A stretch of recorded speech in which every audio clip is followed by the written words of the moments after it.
Daar is 'n verhaal van twee seuns wat saam met hulle pa in 'n akker gewerk het. En die een het gesê, ek sal die werk gaan doen, en het nooit gedoen nie. En die ander een het gesê, ek sal dit nie doen nie, en later berou gekry en die werk gaan doen. Watter een dink jy het die wil van die Vader gedoen? Natuurlik die tweede een. En Jona het presies dieselfde situasie in sy lewe gehad. Jona het 'n opdrag van die Here gekry om die woord te gaan verkondig in Ninive. Maar hy wou dit nie doen nie, want hy het nie gehou van die mense nie, hy het nie gehou van die omstandighede nie, en hy het gevlug, en op die einde van die dag het hulle hom oorboord gegooi, en 'n vis het hom geëet, en hy was vir 3 dae in daardie vis se maag gewees, en die vis het hom uitgespoeg op die land by Ninive, en hy het die woord van die Here gaan verkondig, hy het gedoen wat die Vader van hom verlang het, en op die einde van die dag het daar 'n kragtige werk gekom, nie net in Ninive nie, maar ook in Jona se lewe.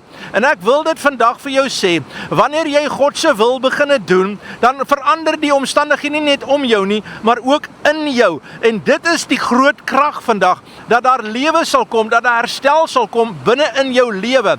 Weet jy, wanneer jy die Here vertrou, dat die Here vir jou iets sal gee, dan glo ek ook dat jy sal weet dat daar moet saad in die grond wees. Wanneer jy bereid is om te ontvang, moet jou hart oop wees. Wanneer jy bereid is dat jou denke moet vernuwe, dan moet jy toelaat dat jy die woord van die Here kan spreek in situasies. So ek glo vandag dat God jou wil gebruik.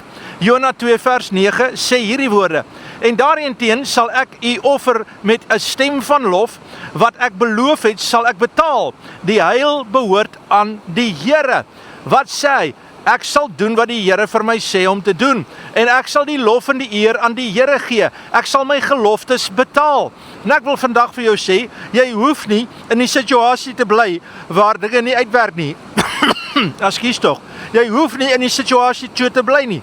God wil jou seën. God wil jou gebruik. God wil jou optel vandag, sodat jy oorwinning kan behaal. Kyk vandag hier na die see en sê vandag, ek begin met 'n nuwe begin. In Jesus naam. Ek is George van 3minutekerk.co.za.